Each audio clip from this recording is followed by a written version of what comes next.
Hello, Blackhawks fans, and welcome to another edition of the Four Feathers podcast. I am Ron Luce.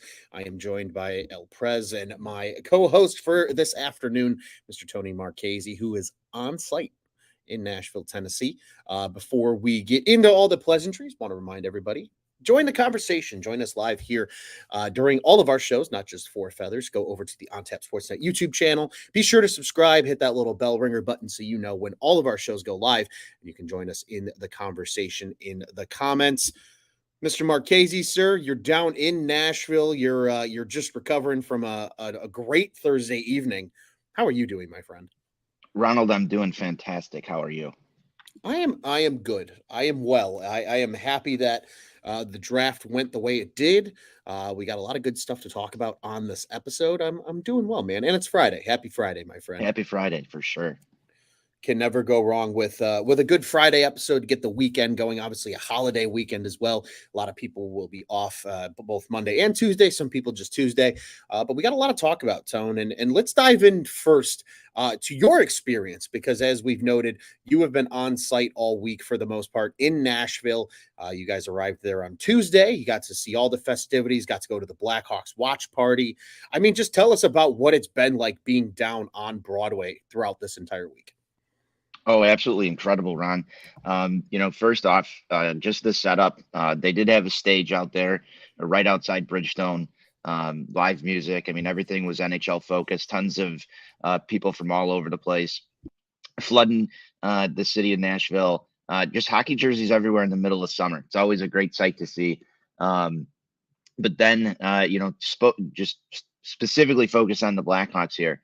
They did a hell of a job renting out Assembly Food Hall Sky Deck for their pre and after party down here, and it was awesome. I don't know how to really fathom the Chelsea Dagger playing pretty much every hour on the hour on Broadway, overlooking the Bridgestone Arena. I can't tell you how great that felt to be a part of.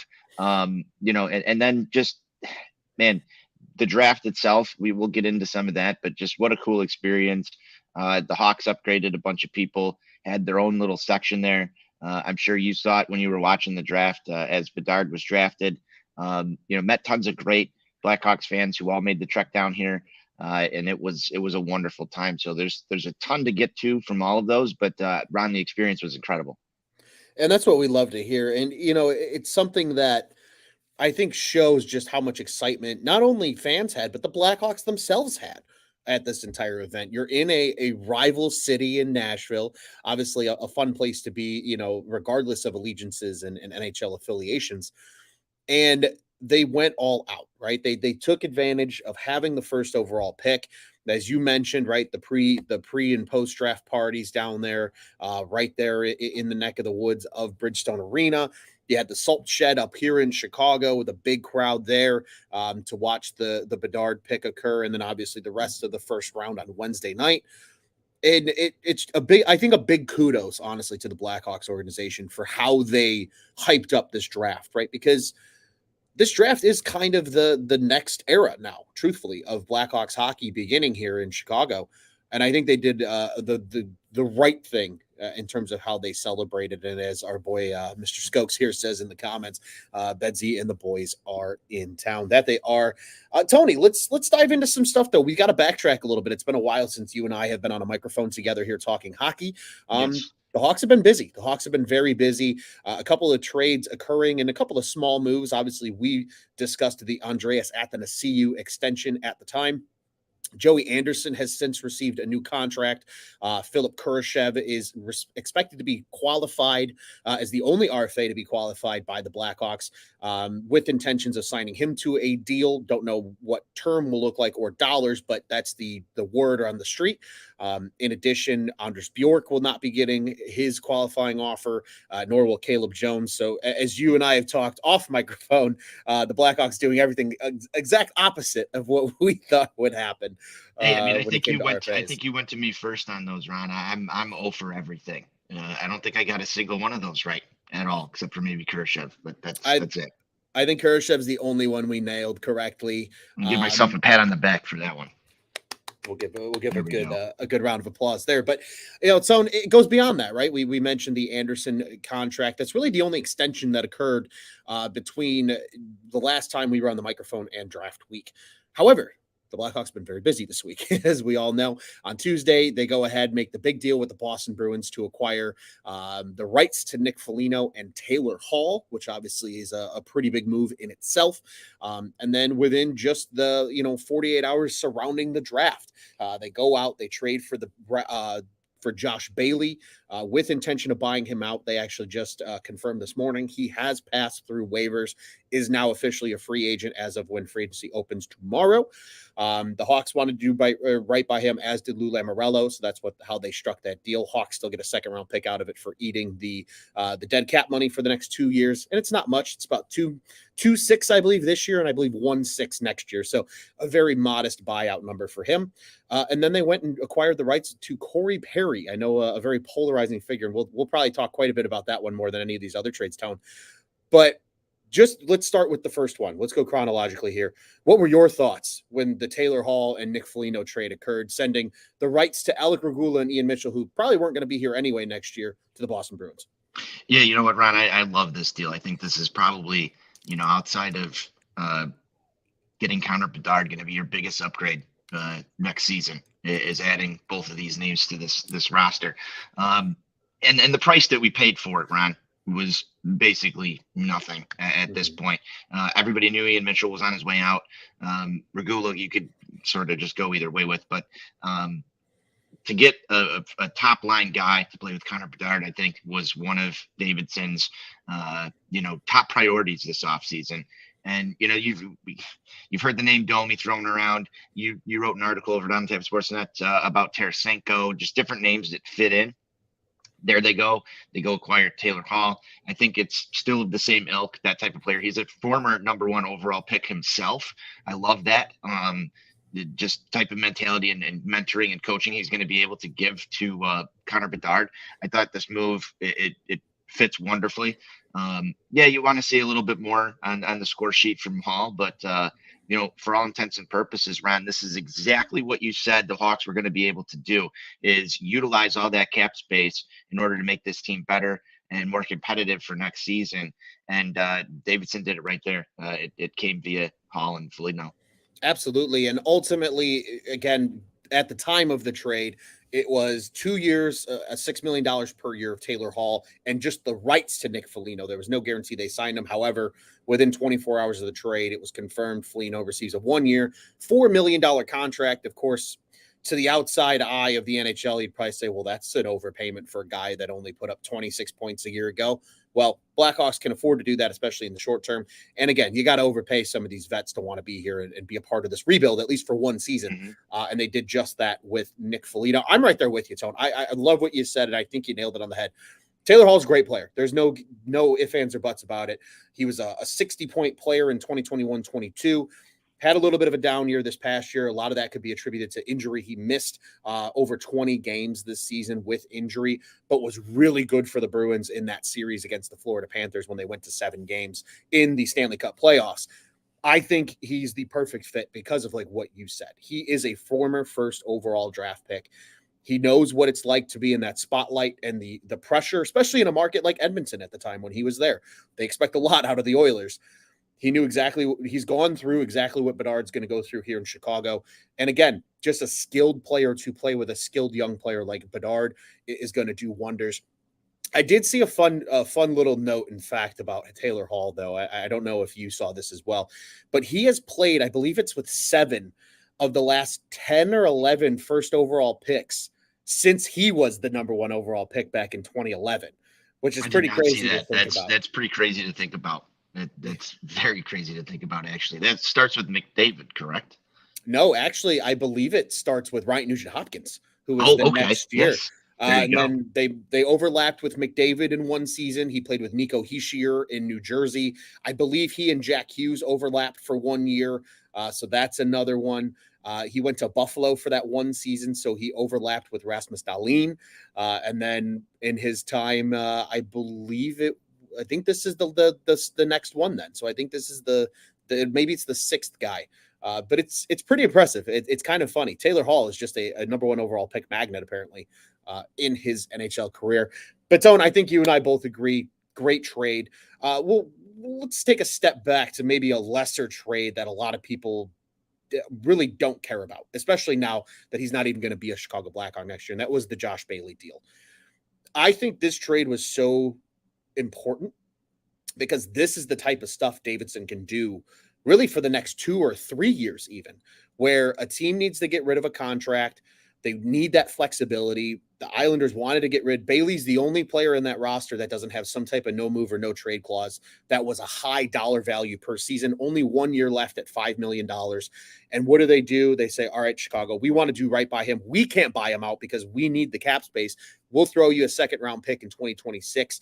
You buy him out. You eat the dead cap for 2 years, and we'll do right by him. That way he can go and sign on with a contender and actually have a chance to win. I think it worked out really well. Josh Bailey's a very respected player. I think he can play all 3 forward spots. Over the course of his career was a very consistent contributor, 40 to 50 point player almost every single year. The last couple of years, he's fallen off a little bit. I think a lot of that has to do just the Islanders have not been a very high scoring team in general. And he was a guy, honestly, when they made the trade that I was like, okay, 1 year of Josh Bailey in Chicago would not be a bad thing. He wore a letter with the New York Islanders. He was one of their alternate captains, very respected guy. But at the end, once we heard the details come out that, the Islanders wanted to do right by him and let him have a chance to sign somewhere and compete, I think it was the right move by Davidson. But what do you think about the move? And again, I told you on Tank Center Day, Tony, Kyle Davidson's favorite draft pick is a second round draft pick because he gets another one in this trade. He does, and I think this is perfect. He basically buys himself a draft pick here. That's what he does. And hey, he was busy this year in round 2. He's going to be busy next year in round 2 as well. And who's to say that doesn't turn into something even more, because you can move these things to acquire other assets as needed. So I originally thought when this trade took place that Bailey was going to wind up in Chicago playing hockey for a little bit here. But, it doesn't really even matter at this point. Davidson has so much room to work is really what it is. Room to work with that cap. And now he just acquires another asset that you didn't have when the day started. So, and it's not going to bother the Hawks to eat that money. That's the best part about it. Absolutely. Just more dead money. Funny. I mean, it's crazy to think that entering this season, the Blackhawks now with the Corey Perry deal, which again, we're going to get to here in a second, but are now pretty much just past the cap floor. I think they're only passed by like $700,000 or something like that. $6 million of that money is dead money that they have on their books, between $2 million retained from Jake McCabe. The buyouts of Brett Connolly and Henrik Borgstrom are still on the books. The now buyout of Josh Bailey on the books, and you still have a retention year of Duncan Keith on the books as well. And that's with the Jones contract too. Yeah, and that's with $9.5 million defenseman on the roster. Mm-hmm. And again, you still got that. And then people are talking about overpay, Ron. Though that was what's funny when you're talking about the Foligno deal, and it's that's a bit of an overpay. Well, you have to get to the cap floor somehow. Yeah, you need to be compliant. It's funny to watch. The league will come down on you just as hard if you can't make the cap floor as if you go over the salary cap in itself. So agreed. I think at the end of the day, like you said, he buys himself a draft pick. And now, even after this year where they were loaded up with 11 draft picks in this draft, you look at the next 3 years, multiple picks in almost every single one of those first 3 rounds, still all the way out to 2026. Davidson's done a great job, as we kind of made the analogy long ago on this show of, stocking the cupboard. Mom went to the store and stocked up for 3 years, not just for one season. And it's good to see that Davidson's doing that. And the final trade, Tone, the most polarizing trade, I think, of all of them so far, is the acquisition of Corey Perry's rights. The Hawks subsequently signed him this morning officially. Reports came out late last night that it would be a 1 year, $4 million deal. So it matches exactly what Foligno got from this team. What say you on Corey Perry being a Chicago Blackhawk? You can't put me on the spot like that. That's just terrible. I don't know, Ron. I know you like this move. You and I have sort of talked about it, and you've hinted at liking this move. I know our guy Pat Kaminsky hates this move. I sort of don't like it. I mean, Does Davidson not understand the history between Corey Perry and the Chicago Blackhawks? I'm sure he does. He said he said he's a 4 out of 10. Knows 4 out of 10 about hockey. Kyle from Absolutely. Chicago, but you know, I respect it. I respect the move as a guy to come here and help protect Dard. Um, I don't know about the whole veteran leadership thing. I know this guy's been around a lot, but he's an agitator. I don't want to say he's Dave Boland-esque or compare him to any one of the greats that were in Chicago for those cup runs, Ron. I don't know. I feel slimy with this one. I'm a big Marian Hossa guy. I don't know if I can forgive the sins. Everybody's telling me you're going to like him, on your team. I don't know. I don't know. We'll have to see. He'll have to do a lot of making up for a lot of bad he's caused and a lot of pain. So, Ron, you let me know why I'm going to like him.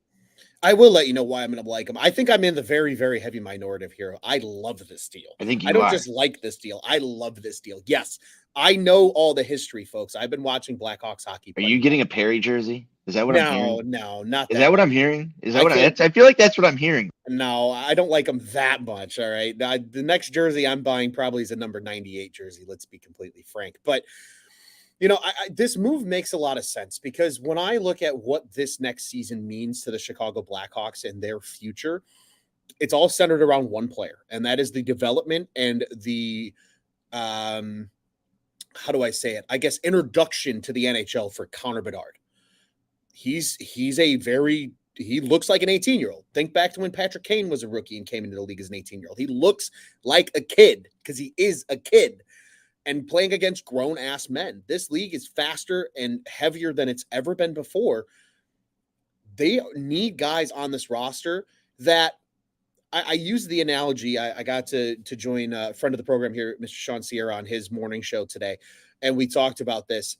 I said it's kind of like the Cold War because you don't necessarily need to use all these goons and enforcers, but it's nice having them there, showing teams that if you do something dumb, these guys are going to come after you. And that's what the Hawks have done. They have built up this team. You look at top to bottom right now. Seth Jones will drop the gloves. Connor Murphy will drop the gloves if he needs to. Jared Tenorti will drop the gloves. That's just 3 blue liners. Then you factor in. Oh, Tony, I think your mic disconnected on you there for a second. Tony's working. Nope. All right, Tony's going to reconnect his headphones here while I just keep ranting on about this. You look at top to bottom, even too here with the forwards as well, right? You have Corey Perry now, who will absolutely pummel somebody's face in if they do something stupid. Nick Foligno is the exact same way, and even guys that have already been on the roster, Reese Johnson, Mackenzie Entwistle. There's plenty of guys that are going to come to Bedard's aid if a team tries to do something stupid, because teams are going to try and rough him up and give him that welcome to the NHL moment every single night for 82 games next year. You want guys on the roster that not only are going to be able to protect a guy like Connor Bedard.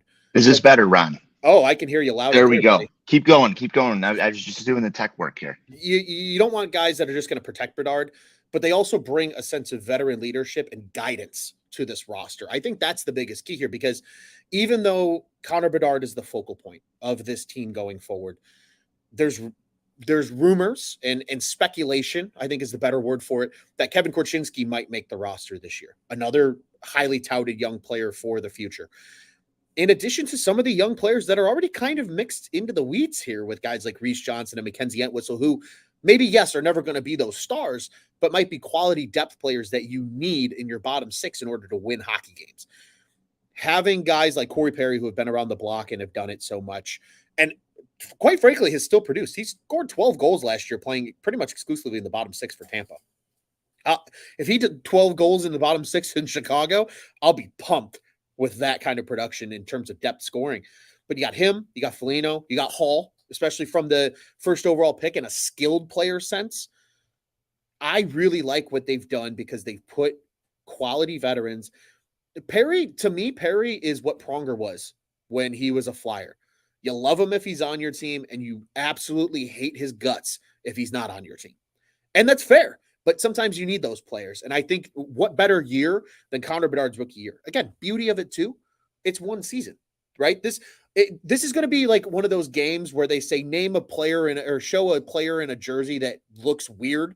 Like Corey Perry and Nick Foligno are going to be those guys because they're probably not going to be here after this season. Let's be completely honest. But they're here to at least help establish what it's like to be a pro, protect Connor Bedard, and teach Connor Bedard how to be a professional hockey player. And for that reason alone, I think it's a good move. You can do all that explaining, Ron. You can do all the explaining. I will agree with the theories and the concepts. This one's going to be hard for me. Will I still cheer if he scores a goal? Probably. But I was just gonna. That was literally my next question. Was, are you gonna boo him if he scores a goal? Potentially, we'll see. But it's going to have to come in the moment. You never know. You never know what's going to happen when you're at the UC. So I totally feel that. But hey, it's just going to be weird. It's like you said, it is one of those game shows. This guy is going to look totally out of place here. I'm interested to see his first meeting with the Chicago media. It should be a blast. That will be a good one, and I'm sure it'll probably come. If I had to guess, it'll probably come sometime in July. I would imagine they'll want to get these guys into Chicago and kind of introduce them to the press before training camp. I don't think they want to have to throw that on all the new faces right when things are starting to ramp up come September. But Tony, obviously, there's plenty of time for them to continue to make more trades, and we'll talk on that a little bit here toward the end of the show. But let's get into the meat and potatoes of our show today, and that is recapping the NHL draft. Obviously, as we mentioned, the Hawks made 11 picks. They made one pick involving a trade. They traded out of their 51st overall pick in the second round. That went to the Philadelphia Flyers. They acquired the 167th pick in this year's draft, but then they also picked up a 2024 second rounder, which belongs to it's originally the LA Kings pick. If I remember correctly, the Flyers got that in the big blockbuster that happened involving Ivan Provorov and Cal Peterson at the beginning of the offseason here, about mid-June. So that pick now belongs to the Blackhawks, 3 second rounders for Kyle Davidson next year again, after making 3 second-round picks this year. But Tone, as you and I discussed off air, we are going to do a much more in-depth show, or maybe multiple in-depth shows highlighting these prospects in a little more granular detail. Want to just talk overview here of the NHL draft. And I think the best place to start is just, Tone, just based off of this 11 pick haul that they have brought into the prospect pool. What are your initial thoughts? What is just your raw reaction of what Kyle Davidson did this week? Well, I love the top three. Obviously, Connor Bedard is just a game-changing, elite level talent. It is like winning the lottery, and that's exactly what the Hawks did. But when you look at the next 2 picks that the Hawks had, Oliver Moore, and they take the goalie who you and I do not exactly know how to pronounce his last name, so we're going to go Guyon right here because that's what where at least you told me it was before the show. I love those second and third picks. That could be for another NHL franchise, probably your first 2, and you would have to say, are you happy with this? And I think when I look at both of these names, Oliver Moore was a kid that they tried to trade up and get, and were surprised that he was still on the board. He's a center, a good talent, good kid, good frame. I like what we have in Moore, and then the fact that they went out and drafted a goalie with their next pick. Ron, this is something that you and I talked about. You're going to have to find this goalie somewhere down the line. And this is a kid that's competed at some very high levels within the juniors, Ron, from what I've heard, in some big games already. And that you just add that pedigree and another name to the pipeline of goalie talent that we're going to need here in Chicago to have any sort of sustained run at anything. I know that we talked on our last show about, we're still going to have Mrazek. We're still going to see if Soderblom can figure this out this season. But I like that they went and stocked the cupboards here again, Ron, with another, sort of high end prospect goalie talent here. And I thought he did it early enough where you can grab one of the better names off the board. And that's exactly what Kyle Davidson did. When you look down the rest of the draft, Ron, I know maybe one of these guys might come out and surprise you. Some of them are going to be traded, but you got to love Marcel. 6'4". He's got the same name twice. It's fantastic. I love it. I love that draft pick, even if he never plays for the Blackhawks. Marcel might be one of my favorite draft picks ever made, just because he's got the same. His name is just repeated. It's amazing. Where can you ever find that? I think a funny quick story for everybody listening. Literally, you and I barely spoke during the actual second day of the draft. And the first text message I get from you the entire day is, "Holy shit, the Hawks just took Marcel. I fucking love it." That was the first words That's from you confirmed. to me for the whole week. So yeah, it was.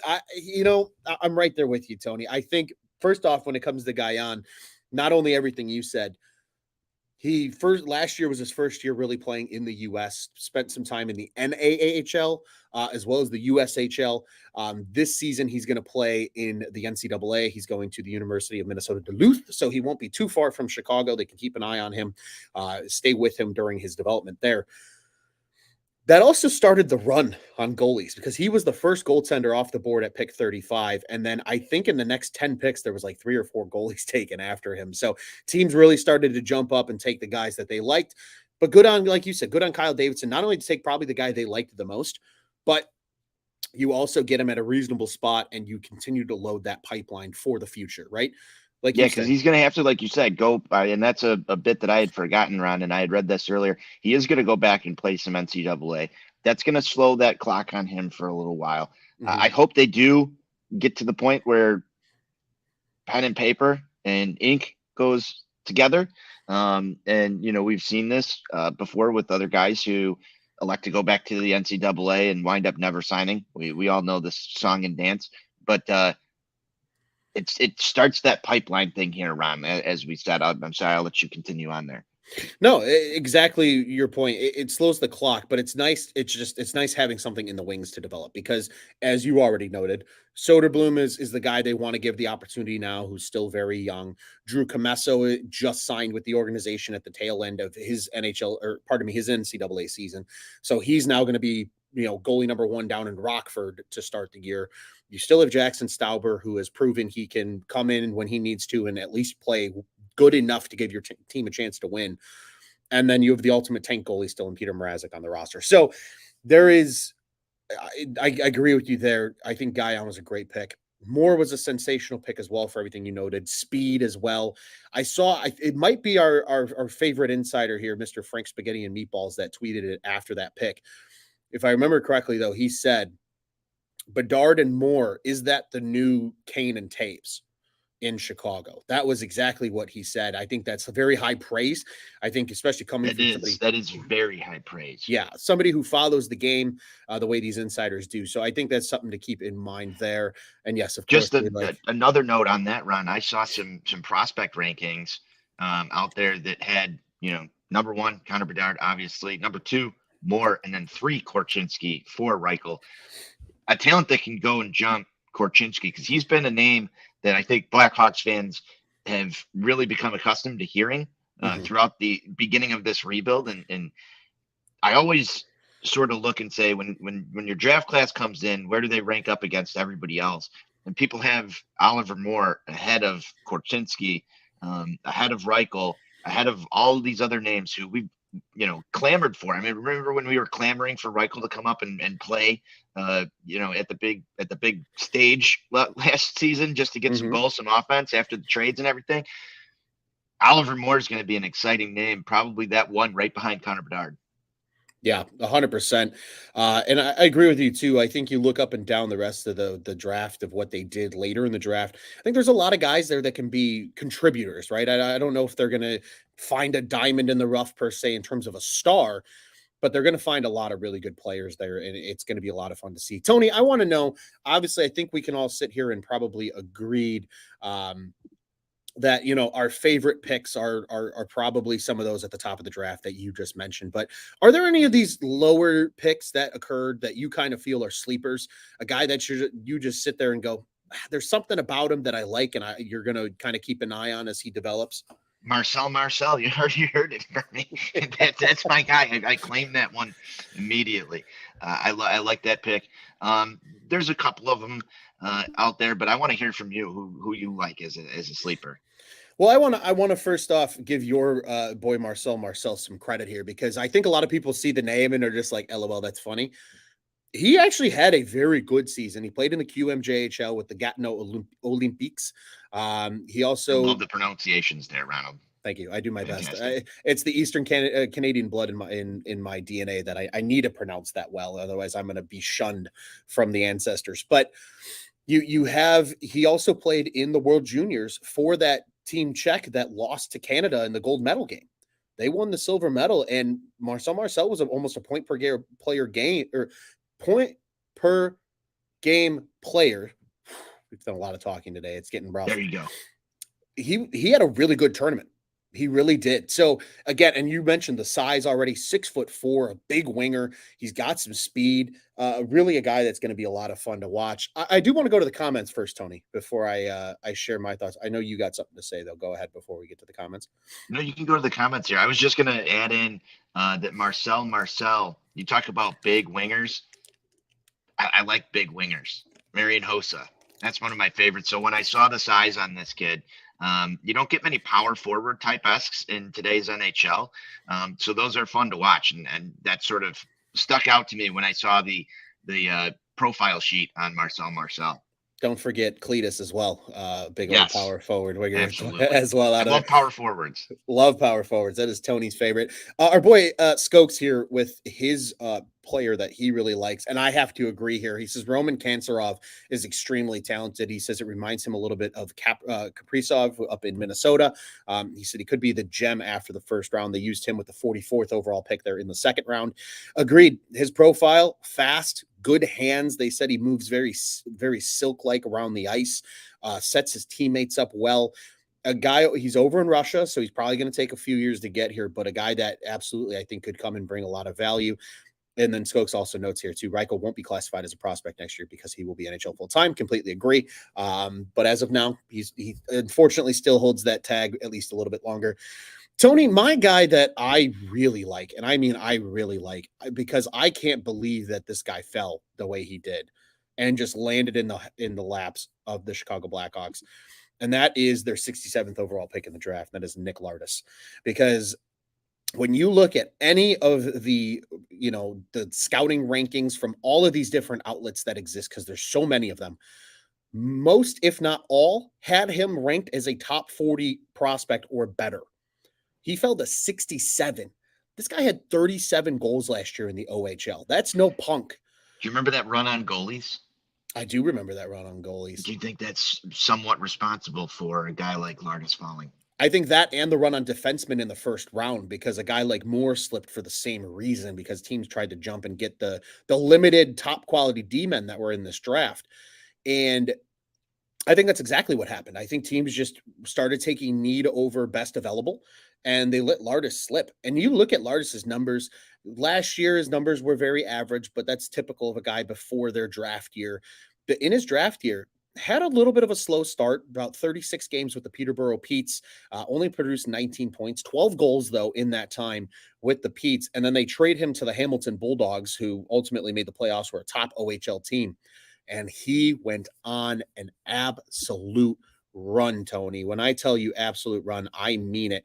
He went from having just 19 points in 30-something games with the Peterborough Petes.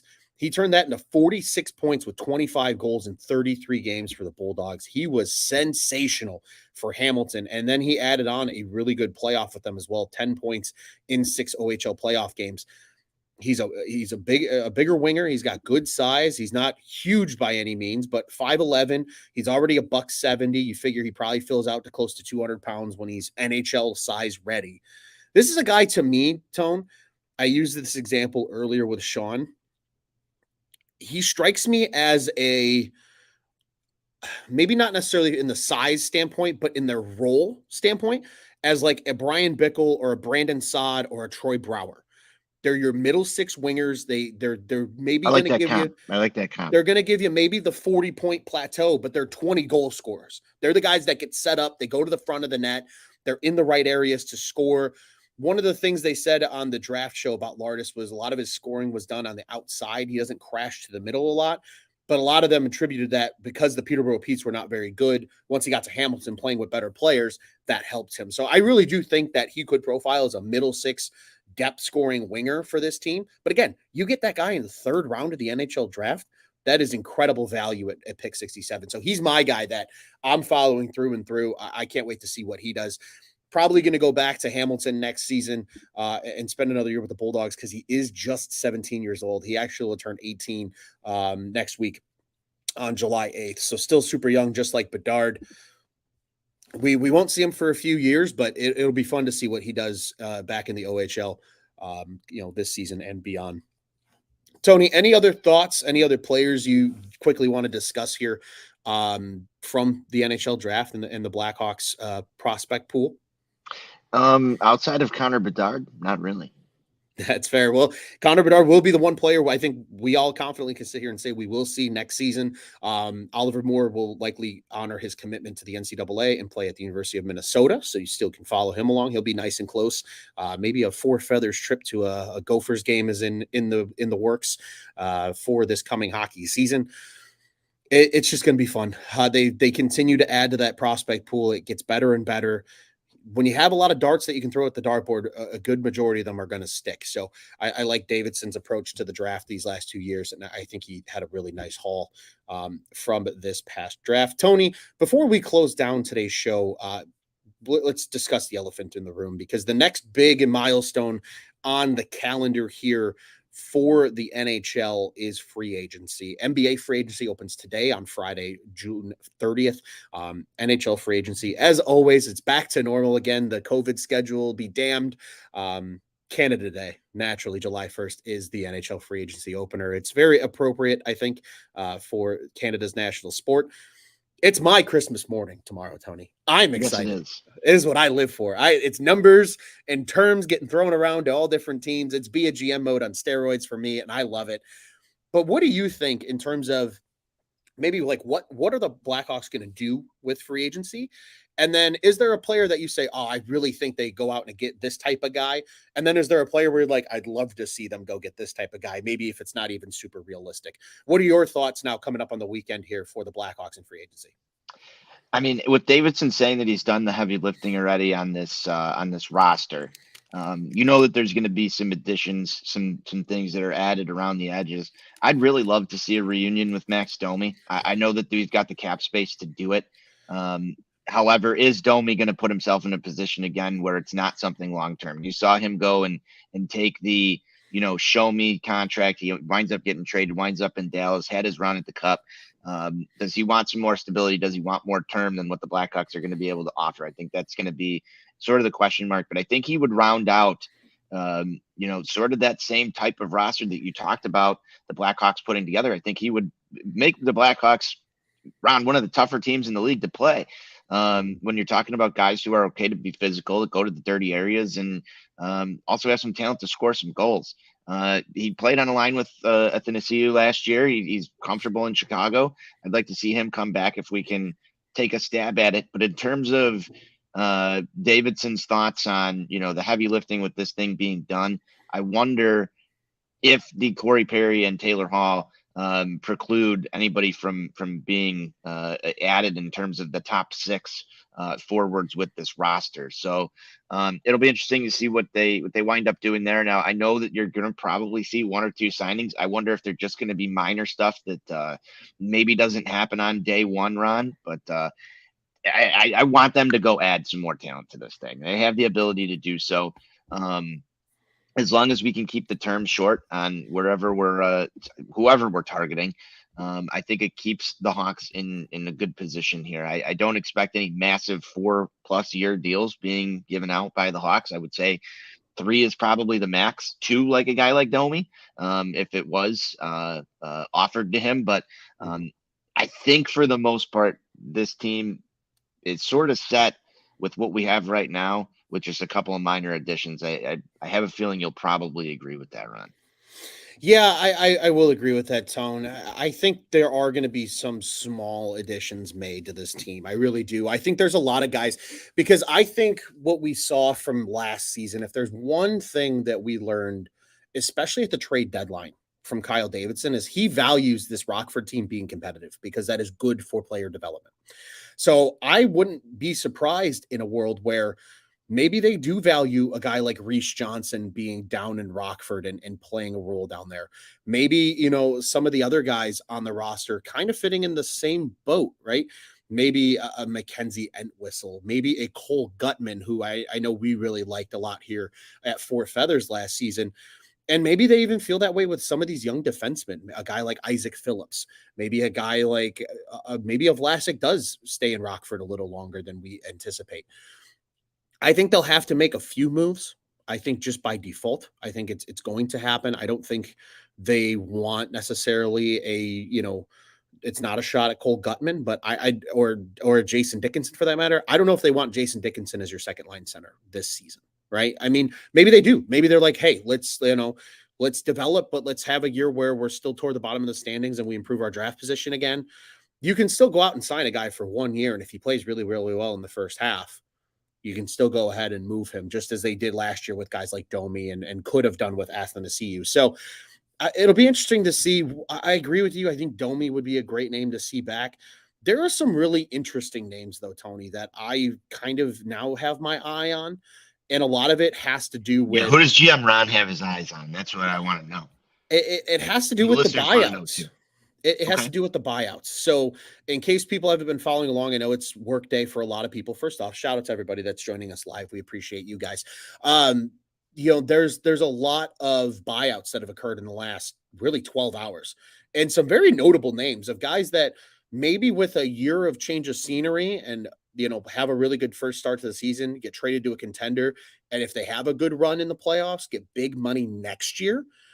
Guys that I have in my mind include some of the following, really, Tony. Blake Wheeler, who just was bought out by the Winnipeg Jets. He's 36 years old. He probably wants a chance at a cup, but a guy that, an overpaid 1-year deal to maybe come in and, again, another former captain, of the Winnipeg Jets.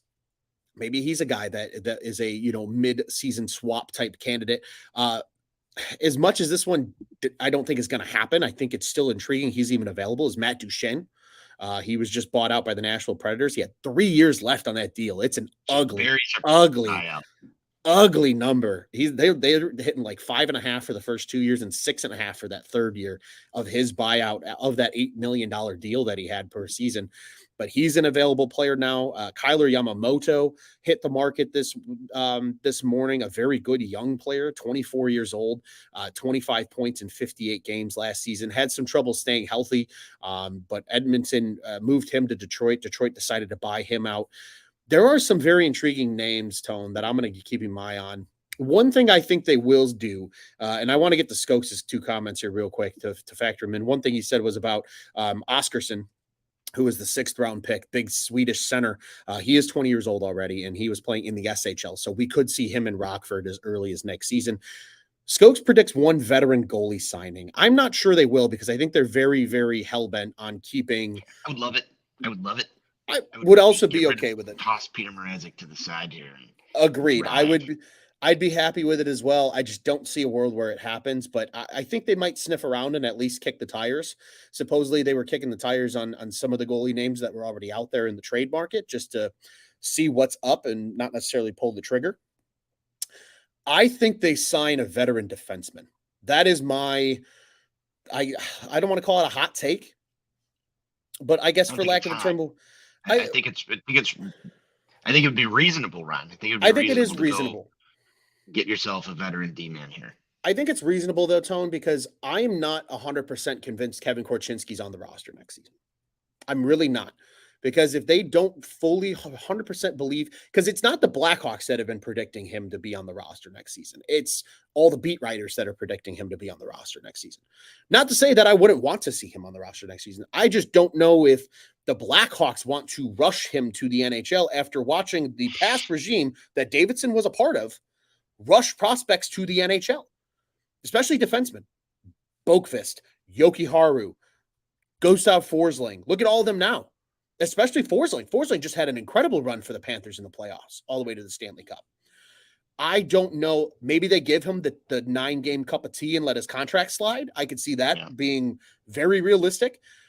But I think there's a world where they send Korchinski back to Seattle next year and let him dominate for one more season before he's firmly in Chicago for good.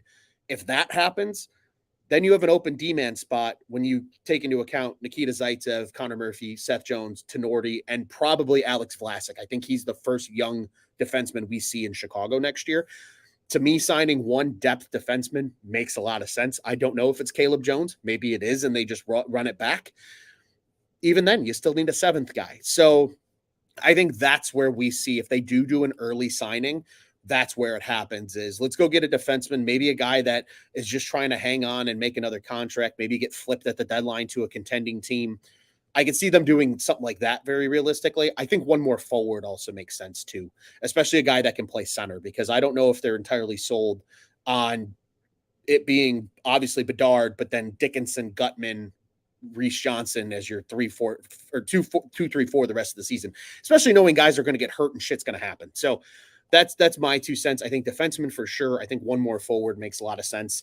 But I agree. Outside of that, I could see them just taking out a lot of dead money too, and accumulating more picks and maybe prospects to load up Rockford a little bit, and try and make Rockford better too, Tony. That's what I'm personally thinking. But very long-winded, but that's kind of what I'm expecting here as free agency approaches. Tony, before we let you go and let you enjoy the rest of Music City down there, any final thoughts for us? Hey, just Oh, and your headphones went out again, sir. He's coming back. I'll share my final thoughts real quick, and we'll get back to Tony here. I'm just excited for NHL free agency. It's the time that I live for. Personally, I am a kid in a candy shop, even when it doesn't involve the Blackhawks. Just seeing the chaotic movements of players going to other teams. I think there's going to be a lot of guys take short-term deals in this year's because of the stagnant cap.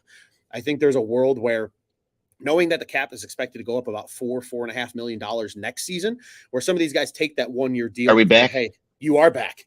You are Perfect. back. Keep going. But I think I think there's a world where we see a lot of those 1-year deals, Tone, where guys just try to do what Domi did last year, but for the cap reasons, and then try to hit big and get paid next season when teams maybe are going to be a little more active, because next year's free agent class is also a lot deeper. So that's my 2 cents. But tomorrow morning's Christmas morning, baby. I'll be up nice and early because my excitement will be through the roof. And that's Yes, what you I will. can't wait for. Yes, you will. My final thoughts here, Ron. The Blackhawks did an excellent job from a fan experience standpoint being down here. Just a wonderful time. Tons of Hawks fans just traversing all through Music City, as you said. A lot of the head nods and the high fives through the streets of Nashville this weekend. It's been a blast to come down here and just be part of this. The next era of Blackhawks hockey is going to be really fun. It's going to be really exciting. And I hope you're following along here. Absolutely. I'll echo what you said there. Follow us along here at Four Feathers. And again, reminder, please follow us on Twitter and Instagram at Four Feathers Pod. You can follow Tony on the Bluebird app at Tony on Tap. I am at Loose on Tap. And be sure to follow all of our other friends here at Four Feathers. We'll be putting out great content for you all season long, all summer long as well. We're going to try and start lining up some guest episodes and things like that. Tony, you nailed it on the head, man. It's the new era of Blackhawks hockey. It's going to be a lot of fun. We will personally both be out at the UC quite a bit this year. And again, we hope everybody is tagging along for the fun. Once again, Four Feathers Podcast is the official Blackhawks coverage of the OnTap Sports Network. Check out all of our great work at OnTap Sportsnet and OnTapSportsnet.com on social media and the interwebs, respectively. You know the drill. White Sox, Cubs, Bears, Bulls. We've got it all. Be sure to tune in once again on TapSportsNet.com, at OnTap Sportsnet on social media, the OnTap Sports Network. Go ahead and check out what's on tap in Chicago sports.